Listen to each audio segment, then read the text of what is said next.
Vasily Zaytsev, the Soviet sniper who was a Nazi killing machine with 242 confirmed kills in 4 months. While numerous snipers during World War II tallied up many more sniper kills than Zaitsev, what was amazing about him was that he accrued his 242 confirmed kills in just a 4-month period. This averages out to an incredible 2.04 kills per day. When the Nazis invaded Russia, Zaitsev joined the rest of his countrymen in taking up arms to defend the motherland. He initially served as a navy clerk filing papers in an office, but Zaitsev later requested a transfer to the front lines. The request was granted and he joined a rifle regiment that would soon be deployed to the war's most important and deadliest battle, defending Stalingrad.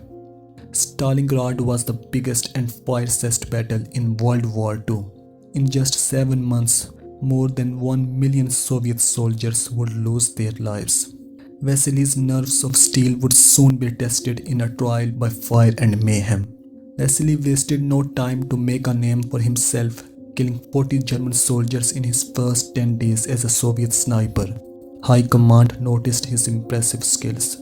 The Nazis would soon be frustrated with Vasily's deadly success.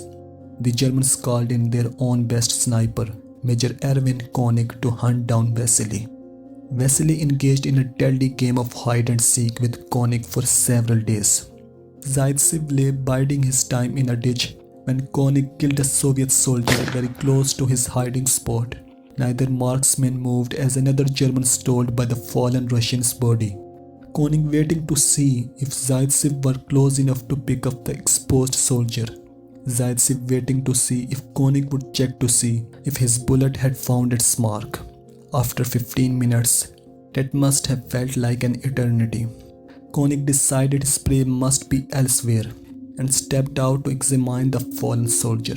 Zaitsev immediately put a bullet through his head. Vasily Zaytsev would emerge from the chaos of Stalingrad with 242 confirmed kills in just 4 months. Many believed that the total number could be much higher. He was later injured in the war by a grenade that affected his vision, but Vasily returned to battle and fought on all the way into Germany.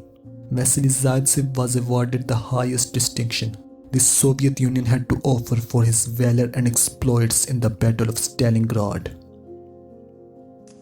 Ivan Sidorinko, Soviet Union's most lethal World War II sniper, who made 500 kills single-handedly. Ivan Sidorinko was a college and high school dropout who was an art student, but the military revealed in him a deadly talent.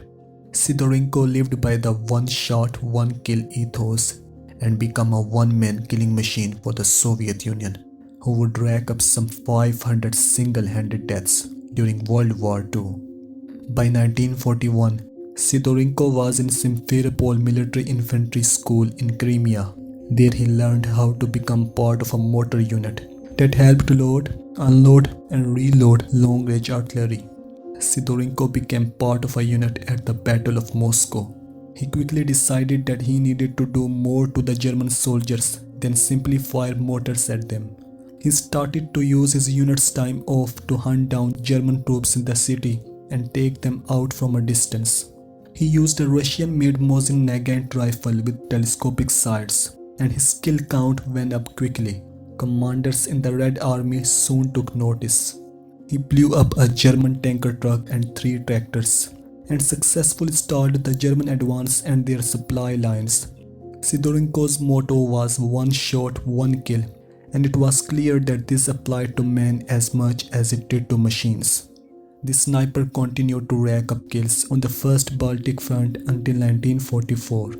In 3 years, it's reported that Ivan Sidorinko killed some 500 men. On June 4, 1944, Ivan Sidorinko earned the title Hero of the Soviet Union for his progress. Matthaus hetzenour, the most successful sniper of the German Wehrmacht. Hetzenour fought on the Eastern Front in 1944. The Austrian sniper recorded the longest kill shot from the Second World War. The German army deployed hetzenour to Carpathia, Hungary and Slovakia, where he saw action in Carpathia as early as August of 1944. The Germans needed to disrupt the advancing battalions of the Soviets as much as possible on this front, and so hetzenour went to work. His job was to defend the mountain artillery units from Soviet snipers and machine guns. It was a daily chore as the mountain brigades suffered near constant barrages from Soviet guns. The youngster preferred to shoot Soviet Union commanders and machine gunners. Hetzenour waited for hours in the cold and snow before firing off a single shot. He was patient, knowing that a single false movement would give away his position and end in certain death at the hands of a Soviet sniper. The longest purported kill made by the sniper was 1,200 yards. That's 10 football fields long. From August of 1944 to May of 1945, hetzenour made a total of 345 confirmed kills. Hetzenour's body count was a record among German troops, and all of his kills happened in just 10 months. The deadliest Nazi sniper of World War II was highly decorated for his efforts. He received the Iron Cross first and second class because of his numerous sniper kills.